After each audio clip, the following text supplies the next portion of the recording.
Hello guys, nandito tayo sa kusina. Magluluto tayo para sa ating masayang pamilya. Mag-iingat kayo palagi guys.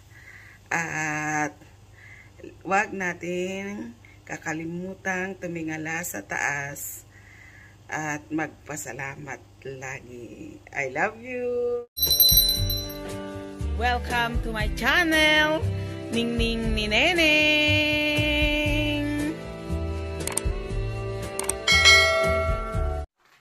Guys, nandito tayo sa kusina at magluluto tayo ng pansit. Pansit bihon. Una, hiwain natin ang ating rekado o gulay na isasahog. Yan. Ay, nako. Na napakasarap nitong ating lulutuin. Mabubusog ang ating pamilya. Isa lang na stock ng gulay na to ang ilalagay ko guys. Tapos wala tayong repolyo kaya itong broccoli ang gagamitin ko na ihahalo sa aking pansit guys. Kasi nandito tayo sa sarado kahapon yung mga grocery store kasi may malakas na bagyo kahapon dito sa Ireland. Kaya hindi ako nakapunta sa grocery store. Kaya ito na lang ang ihahalo ko sa aking gisadong pansit. Broccoli na napakasarap. Okay din naman ito guys na ihalo sa pansit. Ayan.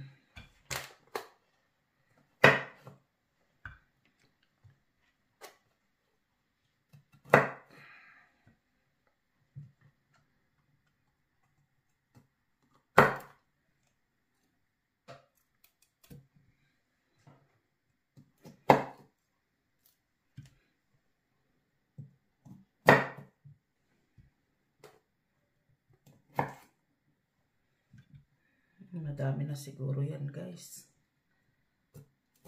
Iwanan na natin itong iba.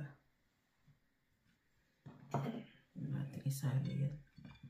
At lagyan natin ng bell pepper.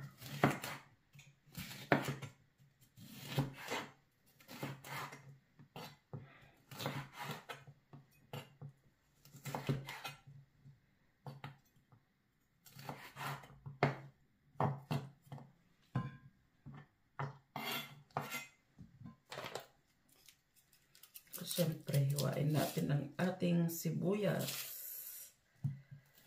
na panggisa para masarap.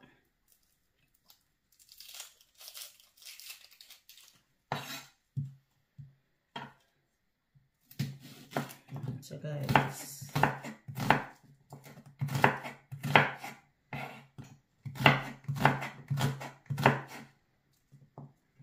at ang ating bawang.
Yung mga pansahog natin guys, yung breast ng chicken, yan, at ang ricado natin, at syempre ang ating pansit na kumeya, at yung ating pansabaw, yung pinaglagaan ng chicken feet. Ilagay na natin ang ating mantika guys, at maggigisa na tayo. Now, kung mainit na ang ating kawali, ilagay na natin ang ating bawang.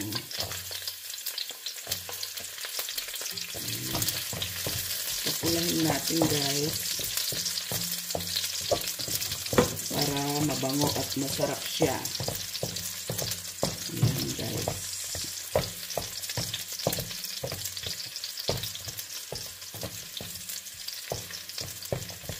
Antayin natin siyang medyo pumula ng konti guys. La la la la la. La la. Ang bango-bango guys. Ricado pa lang, ulam na. Yan. Isunod natin ang ating sibuyas.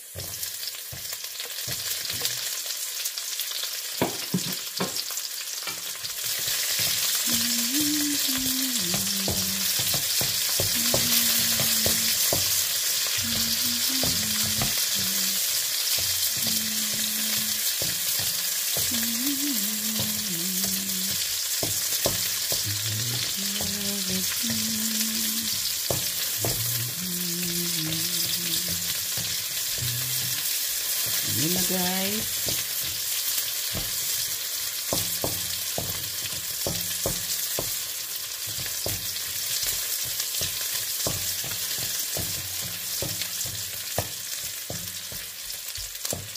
At syempre ilagay na natin ang ating sahog na breast chicken. Guys. Ang bango-bango na niya guys. At lagyan natin ng konting hibi guys, para mas lalong masarap ang ating pansit.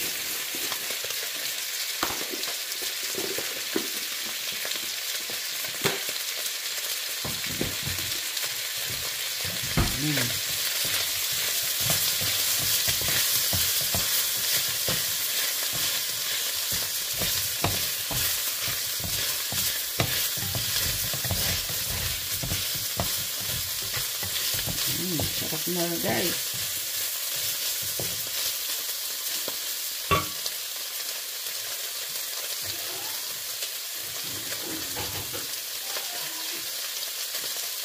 At ilagay na natin ang ating sabaw ng chicken feet. Siyempre guys, ay gamitin natin ang pang-ano para makuha natin yung sabaw, para mahiwalay yung chicken feet na nilaga natin. Ayan. Kita nyo naman guys. Nandyan ang ating napakasarap na sabaw.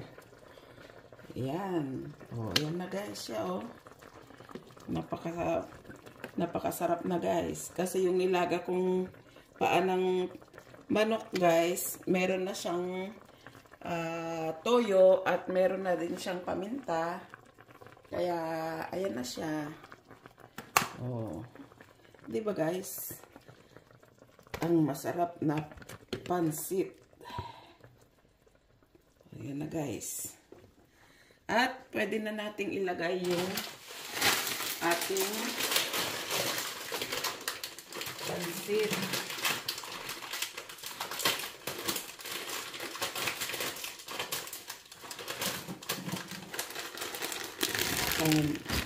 Isa lang ang ilalagay natin guys kasi para sa amin lang naman ng aking darling. Ayan, isa lang. Ayan siya guys. Marami na yan guys. Kung dalawa lang kayo, pang dalawang tao na yan. Yan.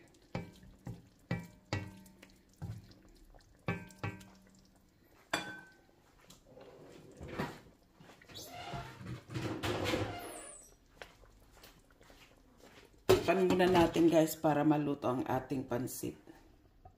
Yung ating gulay guys, para maging crunchy siya, lagyan natin ng asin. Ayan. At saka natin lagyan ng kumukulong tubig. Para pag ilagay natin sa pansit mamaya guys, very crunchy siya. Ayan. Ganyan ang ginagawa ko guys pag nagluluto ako ng ginisang pansit bihon. Yan. Hayaan muna natin siya dyan na nakalubog sa mainit na tubig guys. Para pag ihalo natin sa pansit, crunchy. Kasi meron siyang nilagay tayong asin kanina. Kaya, yan.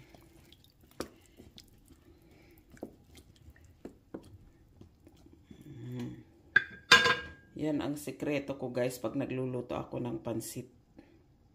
Tanggalin na natin yung tubig ng ating gulay guys. Yan.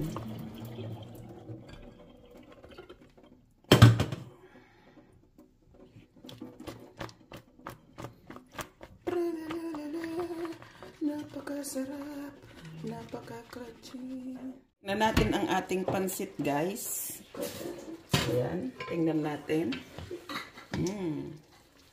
Ayan na siya guys. Oh. Ang pansit na punong-puno ng sahog. Ayan na guys. Malapit na siyang maluto. Super dami ng sahog niya guys. Mas marami pa yung sahog kaysa sa pansit. Konti pang siya guys kasi meron pang medyo matigas na bahagi ng ating pansit. Konting luto pa. Mga 5 minutes pa guys. Ayan na siya guys, yung ating pansit. Pwede na nating ilagay ang ating gulay. Ayan. O diba guys? Napakasarap. Amoy na amoy. Ang sarap niya guys. Ayan na siya guys. Napakasarap ng ating pansit.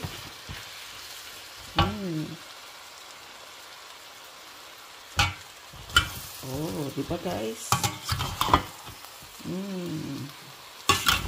Pansit na pagkasarap-sarap. Oh, di ba guys?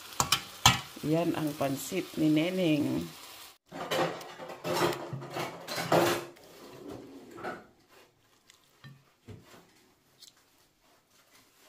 Kay Darling ang ating nilutong pansit guys. Oh. Testingin mo muna Darling. Anong masasabi mo sa aking nilutong pansit? Now, ano Darling? Masasabi?